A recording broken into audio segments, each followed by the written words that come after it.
नमस्कार, आप देख रहे हैं एनडीटीवी। मैं हूं संजय पुगलिया। चुनाव का फेज अब सारे करीब करीब खत्म होने को है और सबको 1 जून और उसके बाद 4 जून के रियल नतीजों का इंतजार है। इस कोलाहल भरी दुनिया में जो सबसे एक रेयर कमोडिटी है उसको कहते हैं क्लैरिटी, और वो भी न्यूट्रलिटी के साथ। तो हम कोशिश ये करेंगे आज एक खास मेहमान प्रशांत किशोर जी से बात करके कि आप लोगों को एक क्लैरिटी दी जा सके कि इस चुनाव में हुआ क्या है, रुझान क्या है, नतीजे क्या हो सकते हैं। क्योंकि जब बहुत बड़ा इवेंट होता है तो एंग्जाइटी पैंस आते हैं दोनों साइड के लोगों को, पक्ष हो या विपक्ष, उसको समझने की कोशिश करेंगे। प्रशांत किशोर का परिचय देने की ज़रूरत नहीं है, आप जानते हैं कि वो पहले पॉलिटिकल कंसल्टेंट के रूप में भारत की पब्लिक लाइफ में शुरू हुए। उसके बाद उन्होंने ये काम छोड़ा और इस वक्त बिहार में एक अभियान चला रहे हैं, जन स्वराज अभियान, जो कि अगले साल विधानसभा का जब चुनाव होगा उसमें एक पार्टी में तब्दील करेंगे और बिहार की राजनीति में एक बड़ा बदलाव हो सकता है। उस पर आखिर में चर्चा होगी। शुरू करते हैं यहाँ से। प्रशांत किशोर जी, आपके साथ समय निकाला आपने, आपका बहुत शुक्रिया। पहला सवाल यही है, एक ही सवाल पूछ रहे हैं लोग, 4 जून का नतीजा क्या होगा?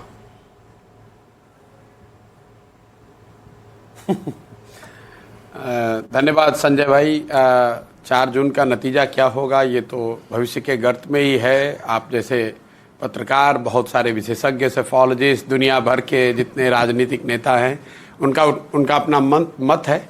लेकिन as far as I am concern, मैं आपको ये कहूँगा, consistency some time could be boring. तो मैं अभी जो आपको बताऊँगा वो बोरिंग ही आपके और आपके दर्शकों को लगेगा, क्योंकि पिछले 3, 4, 5 महीनों से जो कुछ भी 2, 4, 5 साक्षात्कार हम लोगों ने करे हैं, मैंने कम से कम अपना जो नज़रिया रखा है कि मुझे लगता है कि किसी भी तरीके से आप चुनाव का आकलन कर लें, ऐसा ही लग रहा है कि BJP, Modi led BJP NDA सरकार वापस आ रही है।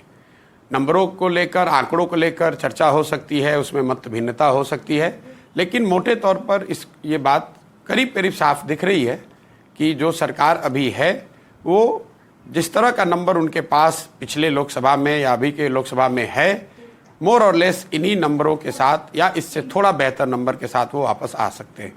जी, बिल्कुल प्रिसाइज है कि सेम नंबर या थोड़ा बेहतर नंबर के साथ आ सकते हैं।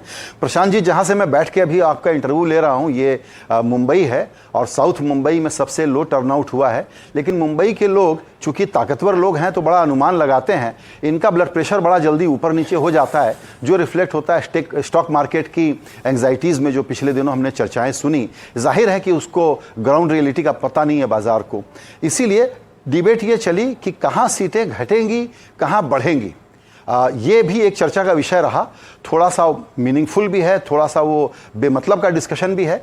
लेकिन ये सवाल आपसे पूछना ज़रूरी है कि सीटें कहाँ बढ़ेंगी और फिर चर्चा करेंगे कि कहाँ घट सकती हैं। देखिए, यहाँ आपको एक चीज़ समझना जो हम लोगों को ज़रूरी है कि मार्केट भी जो है वो विजडम ऑफ क्राउड को दिखाता है। Millions of people, investors and otherwise अपनी समझ से या फाइनेंशियल एनालिस्ट या एडवाइजर्स की समझ, उनकी मदद से एक डिसीजन लेते हैं और उनका एक कंबाइंड जो जजमेंट है वो मार्केट के रूप में हमको दिखता है। उसी तरीके से जो चुनाव भी जो है वो भी विजडम ऑफ क्राउड है। So when this two ecosystems are trying to second guess each other, तो आपको थोड़ी बहुत टर्बुलेंस दिखेगी। मार्केट को जो लोग चला रहे हैं या जो उसके पार्टिसिपेंट हैं वो मिलियंस में है, वो सेकेंड गेस करने की कोशिश कर रहे हैं कि जो मिलियंस ऑफ लोग वोट करने जा रहे हैं वो कैसे करेंगे। तो जो मार्केट की एनालॉजी है कि when you will keep changing your stance और trying to gauge which side market is going basis the numbers going up and down, then you are more likely to make mistake then get it right.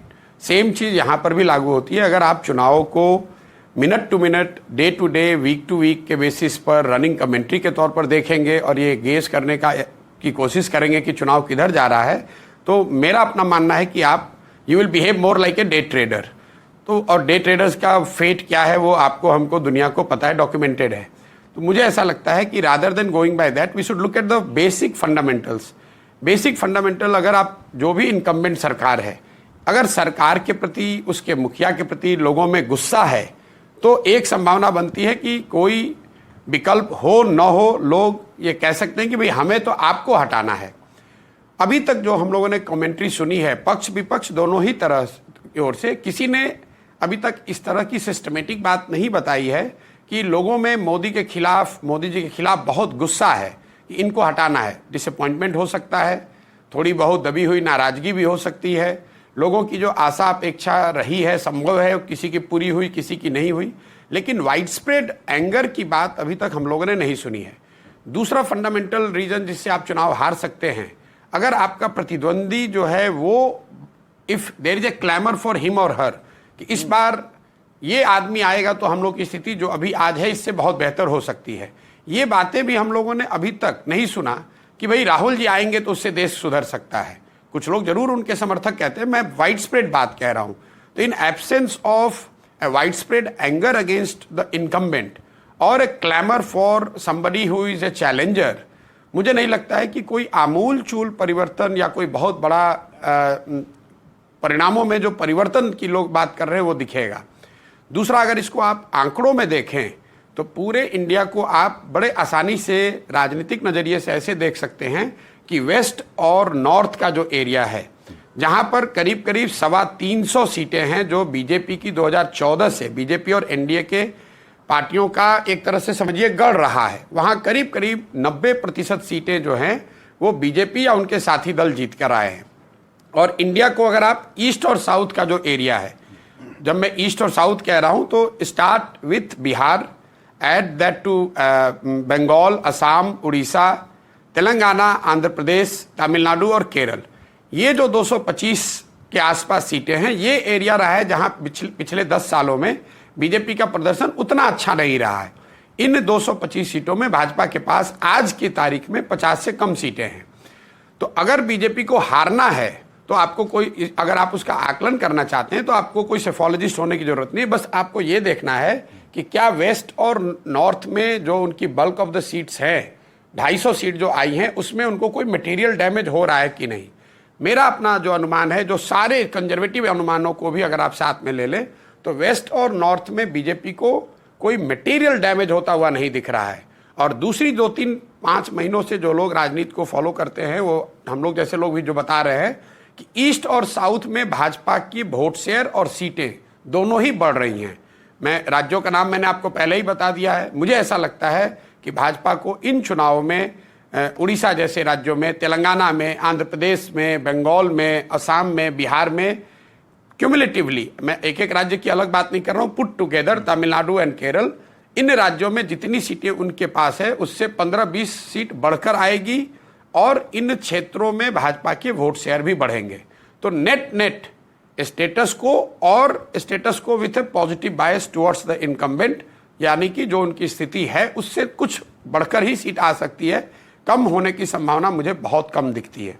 जी बिल्कुल, आप एक बहुत broad और बहुत cautious तरीके से बता रहे हैं कि 15-20 सीटें जहां हैं वहां से बढ़ सकती हैं और जो करंट नंबर है उससे थोड़ा ऊपर जा सकता है बीजेपी का नंबर जो है।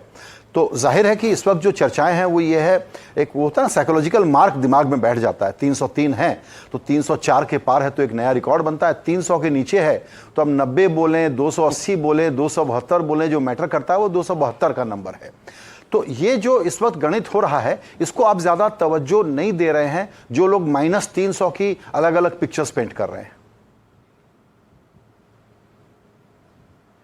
देखिए, जो लोग राजनीति करते हैं, अगर भाजपा को कल होके 290 आ जाए या 295 आ जाए या 280 आ जाए, स्वाभाविक तौर पर वो आप पर आकर, आपके कैमरे पर आकर ये कह सकते हैं कि भाई मोदी जी ने 370 का दावा किया था, वो तो आया नहीं, उनको 280 आया, 285 आया। या उसी तरीके से जैसा आपने बताया, अगर 303 से ज़्यादा नंबर आ गया तो 310 आ जाए, 320 आ जाए, या ऊपर का नंबर क्या आएगा मैं जानता नहीं हूँ, तो भाजपा के लोग कहेंगे कि भाई हमारी जो संख्या थी उससे बढ़कर हमको बहुमत, हमको जनता का आशीर्वाद मिला है। लेकिन ये तो बहस का मामला है। संवैधानिक नजरिए से सरकार बनाने के लिए 272 सीटें चाहिए और जिस किसी दल को या गठबंधन को 272 से ज़्यादा सीट आएगी वो सरकार बनाएगा। अगर भाजपा को कल मान लीजिए कि 273 या 275 सीट आता है, ऐसा तो होगा नहीं कि भाजपा के लोग कहेंगे कि भाई हमने प्रयास किया था, दावा किया था 400 का, हमें 275 आया, अब हम सरकार नहीं बनाएंगे। ऐसा तो होने वाला है नहीं। तो to cut the chase, what we should see is कि क्या इनके 275 से ज्यादा सीट, 72 से ज्यादा सीट आ रही तो क्योंकि संविधान में व्यवस्था वही बनाई गई है कि जिसको भी 272 से ज्यादा सांसद जीत कर आए वही सरकार बनाएगा।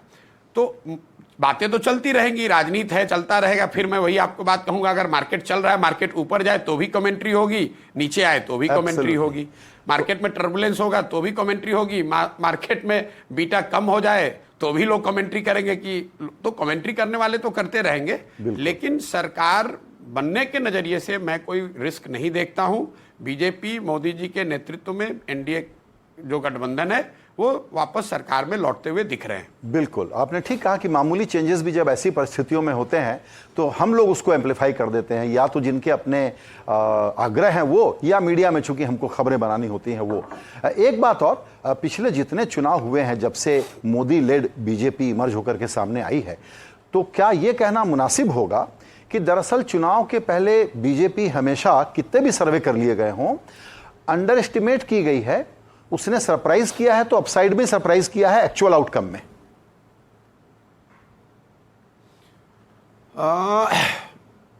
ऐसा 2014 और 19 के चुनाव को अगर आप देखेंगे तो ऐसा आप कह सकते हैं, क्योंकि 14 में जो सबसे ऑप्टिमिस्टिक प्रोजेक्शन थे वो भी 210 या 220, 230 लोग बता रहे थे और आंकड़े 272 से ऊपर आए। 2019 में भी शुरुआती अगर आप चैटर याद करेंगे 2019 के चुनाव में, बिकॉज बीजेपी चुनाव हारी थी राज्यों में दिसंबर के महीने में, तो ज़्यादातर लोगों का अनुमान था कि भाई अब 272 से ऊपर तो रिपीट नहीं होगा। लेकिन देखिए, इस तरह के जितने आकलन अनुमान हम लोग करते हैं, majority of the times we are looking in the rear view. हम लोग ये देख रहे हैं कि पीछे क्या होता आया है। तो चूंकि 2014 से पहले करीब 15-20 सालों तक किसी एक दल को, एक नेता के नाम पर पूर्ण बहुमत नहीं मिला था, तो लोग कहते हैं अच्छा बहुत अगर सपोर्ट है भी तो कितना मिल जाएगा, 220 मिल जाएगा, 240 मिल जाएगा। 2024 का मामला थोड़ा उलट है। 24 में शुरुआत ज्यादा लोगों ने बहुत ज्यादा ऑप्टिमिस्टिक नोट पर करी, क्योंकि बड़ी बहुमत की 2 बार से सरकार है। प्रधानमंत्री ने पार्लियामेंट में खड़े होकर खुद कहा कि भाई 370 सीट आएंगी। तो पिछले 3-4 महीनों से पूरे चर्चा का जो केंद्र रहा है वो 370 और 400 पार, ये चर्चा में रहा है। और इसको आप एक तरह से बीजेपी की स्ट्रैटेजी समझ लें, उनका प्रोपेगेंडा मशीनरी की ताकत समझ लें, या विपक्ष की बेवकूफ़ी समझ लें, या उनकी कमजोरी के तौर पे देख लें। हुआ ये है कि पूरा जो गोल पोस्ट है उसको मोदी जी और भाजपा ने 272 से शिफ्ट करके 370 कर दिया है। तो सारी चर्चा इसी पर हो रही है कि भाई बीजेपी को 370 आ रहा है कि नहीं। तो कहीं ना कहीं जो मार्केट है या लोगों की चर्चाएं हैं, लोगों का आकलन है, वो उसी के इर्द गिर्द है कि 370 आएगा कि नहीं। 270 की कोई बात ही नहीं कर रहा है। मुझे फिर मैं वही बात कहूंगा कि they have smartly, and we must give credit to BJP और मोदी जी, कि उन्होंने शायद इन चुनावों में स्मार्टली वो बार ही शिफ्ट कर दिया। चर्चा का केंद्र जो था, न्यूक्लियस था, उसको चेंज करके 272 से 370 कर दिया। और इसका उनको एक तरीके से फायदा है, क्योंकि कोई ये कह ही नहीं रहा है कि मोदी जी हार रहे हैं। सब यही कह रहे हैं कि भाई 370 नहीं आ रहा है। अरे भाई 320 भी आएगा तो सरकार तो उन्हीं की बनेगी। बिल्कुल, और उसमें ये होगा कि अगर लेकिन हैविंग सेड सो, मैं एक बात ऐड करना चाहूंगा जी, एक बात ऐड करना चाहूंगा, चूंकि आप भी स्टॉक मार्केट से जुड़े हुए पत्रकार बहुत लंबे समय तक आपने करी है। कई बार ऐसा होता है कि जब कंपनियों से एक्सपेक्टेशन बहुत ज्यादा होती है और उनका बहुत बेहतर भी परिणाम आए लेकिन एक्सपेक्टेशन से कम आए, तो मार्केट उनको पनिश करता है। तो उस नजरिए से आप ये सुन सकते हैं कि अगर बीजेपी के मान लो 310 आ जाए, 15 आ जाए, तो एक वर्ग ये कह सकता है कि भाई 370 तो नहीं आया, जितना दावा कर रहे थे उतना नहीं आया। बिल्कुल सही कहा, मैं वही कहने वाला था कि एक वर्ग ये भी उसका रिफ्लेक्शन आपको मार्केट के रिएक्शन में भी दिख सकता है। जी जी, और एक वर्ग ये भी कह सकता है कि 400 की बात कर रहे थे, 370 की बात कर रहे थे, 365 भी आ गया तो बोल सकते हैं कि हार गए। हाँ, हार गए तो नहीं कहेंगे, लेकिन कहेंगे मतलब there could be something to for them to talk about. Absolutely, absolutely. आपने बहुत केयरफुल 2 शब्द इस्तेमाल किए कि विपक्ष की कमजोरी कहें या बेवकूफ़ी। ये भी एक बहुत इंपॉर्टेंट बात है कि जिस डेमोक्रेसी को प्रोटेक्ट करने की हम बात करते हैं उसमें विपक्ष का बड़ा रोल होता है। इस बार विपक्ष ने अपनी ये भूमिका कैसे निभाई?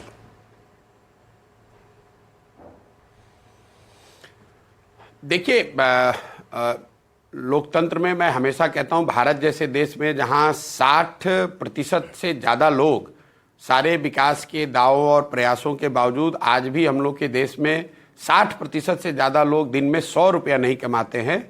ऐसी परिस्थिति में आप ये तो कह ही नहीं सकते हैं कि देश में विपक्ष नहीं है, सारे लोगों की जिंदगी सुधर गई, हर व्यक्ति सरकार से, व्यवस्था से खुश है। ये तो हो ही नहीं सकता है।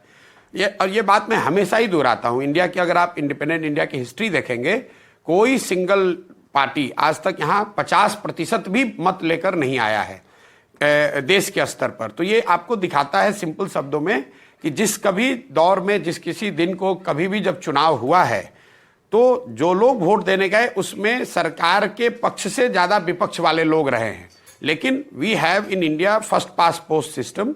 यहां पर अगर जो इसको सबसे ज्यादा वोट आया, वो चाहे 31% आया 2014 में मोदी जी को या 38% आया 2019 में, अगर सबसे ज्यादा वोट जो पार्टिसिपेंट थे उनमें से आया उनको, तो सरकार तो उन्हीं की बनेगी। मुझे ऐसा लगता है कि ये बहुत मायने नहीं रखता है, विपक्ष तो रहेगा ही। हम नागरिक होने के नाते हम लोग के लिए ये अच्छी बात है कि देश में विपक्ष है। और अगर आप देखेंगे सरकार बन भी जाएगी, चाहे वो 310 से बने, 280 से बने या 340 से बने, देश में विपक्ष कमजोर होने वाला नहीं है। अभी जो बहुमत की सरकार चल रही है, भाजपा के 303 सांसद हैं, एनडीए के ऑलमोस्ट 350 हैं। मोदी जी ने कई इंटरव्यूज में ये भी कहा कि अगर आप कुछ साथी दलों को मिला लें तो हम लोग के पास तो पहले से भी 400 थे। इसके बावजूद हम लोगों ने देखा है पिछले 5 वर्षों में किसानों का बड़ा आंदोलन हुआ और उन्हीं मोदी जी को पब्लिकली आकर माफी मांगनी पड़ी, उन कानूनों को वापस लेना पड़ा जी। हम लोगों ने सीए एनआरसी पर प्रोटेस्ट होते देखा। तो विपक्ष कभी कमजोर नहीं हो सकता है और इस तरह के मुद्दे आगे भी आते रहेंगे। सरकार में जो लोग जीत कर आ रहे हैं, अगर आप मेरे से पूछेंगे, बिन मांगी सलाह है, लेकिन अगर आप जीत कर आ रहे हैं तो they have to be careful कि जिस तरह के माहौल में चुनाव जीत कर सरकार बन रही है या बनने जा रही है, आप पब्लिक डिसेंट को अंडरमाइन नहीं कर सकते हैं, क्योंकि रूरल डिस्ट्रेस और बढ़ती हुई इनइक्वालिटी और बेरोजगारी, ये 3 बहुत बड़े मुद्दे धीरे धीरे नीचे जमीन पर मुझे लग रहा है कि सरकार के लिए परेशानी का कारण बन सकते हैं। आप बिल्कुल ठीक कह रहे हैं प्रशांत जी, इसीलिए मेरा सवाल था कि विपक्ष को थोड़ा सा और स्पेसिफिक कर दें कांग्रेस की तरफ। और मेरी कोई ऐसी मंशा नहीं है कि हम बिना मतलब का किसी का क्रिटिसिज्म करें, लेकिन ये जो अपॉर्चुनिटी थी थर्ड टाइम इनकम्बेंसी वाली, कांग्रेस इस गेम को अच्छा खेल सकती थी, इंडिया अलायंस अच्छा बन सकता था, जो लॉस्ट अपॉर्चुनिटी का केस मुझे दिखता है। क्या मेरा ये कहना सही है? नहीं, बिल्कुल। देखिए, लॉस्ट अपॉर्चुनिटी कोई पहली और अंतिम बार नहीं है। कई लोगों, मैंने अपने पहले किसी वार्ता में भी कहा है कि भारत जैसे देश में ये अपॉर्चुनिटी आपको, अगर आप विपक्ष में हैं तो आपको हर 1-2 साल पर आता है।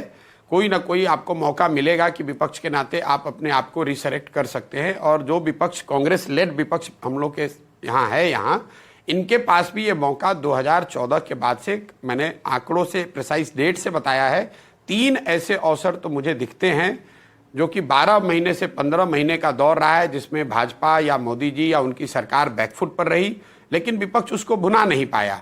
आपको याद होगा 2014 में जब ये सरकार जीत कर आई पहली बार, 2015 में जनवरी में आम आदमी पार्टी दिल्ली में चुनाव जीती और 2015 उसी साल नवंबर में बिहार में चुनाव में भाजपा को करारी शिकस्त मिली। मतलब पूरा जो 2015 का महीना है, 2015 का साल है, और अगले 2016 मई तक जब बंगाल, असम, तमिलनाडु के चुनाव हुए, वो करीब करीब 18 महीनों में भाजपा को कहीं चुनावी सफलता नहीं मिली। सिर्फ किसी भी तरह अलायंस की मदद से, गठबंधन के मदद से असम में वो जीत उनको हासिल हुई। वो 15 महीने का समय था कांग्रेस के पास या विपक्ष के पास, क्योंकि मोदी जी तब नए थे, तब ये कल्ट इमेजरी बननी शुरू हुई थी या नहीं बनी थी, तब सत्ता या पूरे व्यवस्था पर इतना कंट्रोल नहीं था।